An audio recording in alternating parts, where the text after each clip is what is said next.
A very beautiful morning everybody. आज हम गृह विज्ञान विषय में होम मैनेजमेंट के तहत पारिवारिक जीवन चक्र क्या होता है और संसाधन क्या होते हैं उसके बारे में बात करेंगे। मनुष्य एक सामाजिक प्राणी है और वह अपने सामाजिक, धार्मिक, शैक्षिक, नैतिक एवं चारित्रिक विकास के लिए परिवार में ही उचित परिवेश पाता है। पारिवारिक जीवन चक्र को क्रॉस एंड क्रैंडल ने परिभाषित किया है। परिवार का आरंभ दो संबंधित युवा व्यक्तियों से होता है। अपने विस्तृत अवस्था में वह यह वृद्धि करता है, जिसे उचित प्रबंधन हेतु समझना अति आवश्यक है। इसके अतिरिक्त पारिवारिक जीवन निम्न हेतु भी सहायक है, जैसे कि परिवार के सदस्यों की आवश्यकताओं को समझने में सहायक है। पारिवारिक उत्तरदायित्वों के निर्वहन के परिप्रेक्ष्य में भी हम इसको समझ सकते हैं। संसाधनों के उचित प्रबंधन हेतु, लक्ष्यों के निर्धारण हेतु। तो आइए अब जानने की कोशिश करते हैं कि पारिवारिक जीवन चक्र की अवस्थाओं एवं उप अवस्थाओं के विषय में क्या संबंध है आपस में। तो अवस्था जैसे कि प्रारंभिक अगर अवस्था है तो इसमें उप अवस्था होगी स्थापित होने की अवस्था। विस्तृत यदि अवस्था है तो उसमें शिशु जन्म, बच्चों का यानी कि जन्म, पालन पोषण, प्ले या नर्सरी स्कूल में जाना, प्राथमिक शिक्षा, उच्च शिक्षा या कॉलेज एवं यूनिवर्सिटी की शिक्षा इत्यादि की अवस्था होगी। और थर्ड जो स्टेज है कि संकुचित अवस्था, इसमें बच्चों का व्यावसायिक समायोजन, बच्चों का विवाह इत्यादि, आर्थिक स्थिरता का समय या एवं सेवानिवृत्ति का समय होता है।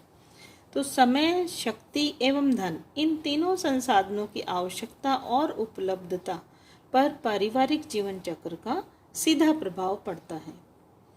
जैसे कि इस टेबल के द्वारा हम जानेंगे कि क्या अवस्था है, क्या उप अवस्था है और समय की मांग, समय, शक्ति एवं धन की मांग या धन की मांग किस प्रकार से इन तीनों स्टेजेस को प्रभावित करती हैं।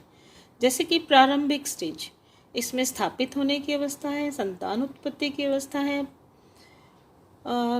तो इसमें समय की जो डिमांड है वो कम या ज़्यादा हो सकती है और समय, शक्ति एवं धन की डिमांड कम ही होती है।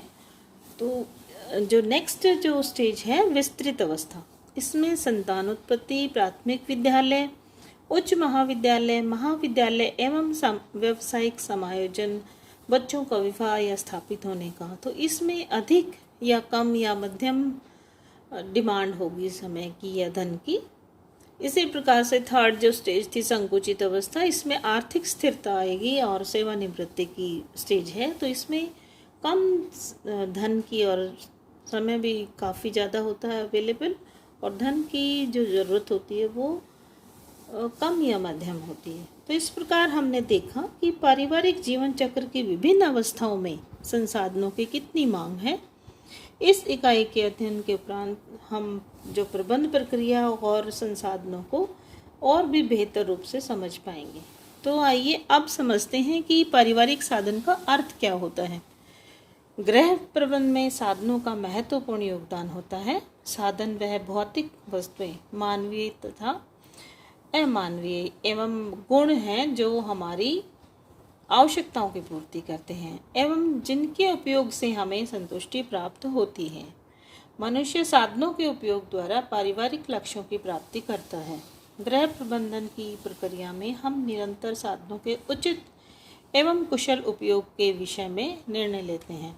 दैनिक जीवन में हम कई उपलब्ध साधनों का प्रयोग करते हैं और साधनों का उचित उपयोग एवं आवंटन आवश्यक एवं महत्वपूर्ण है। प्रबंध प्रक्रिया में हमें निरंतर यह प्रयास करना चाहिए कि उपलब्ध साधनों के प्रयोग द्वारा अधिकतम आवश्यकताओं एवं लक्ष्यों की पूर्ति हो। साधनों को दो भागों में वर्गीकृत किया जा सकता है, मानवीय एवं अमानवीय।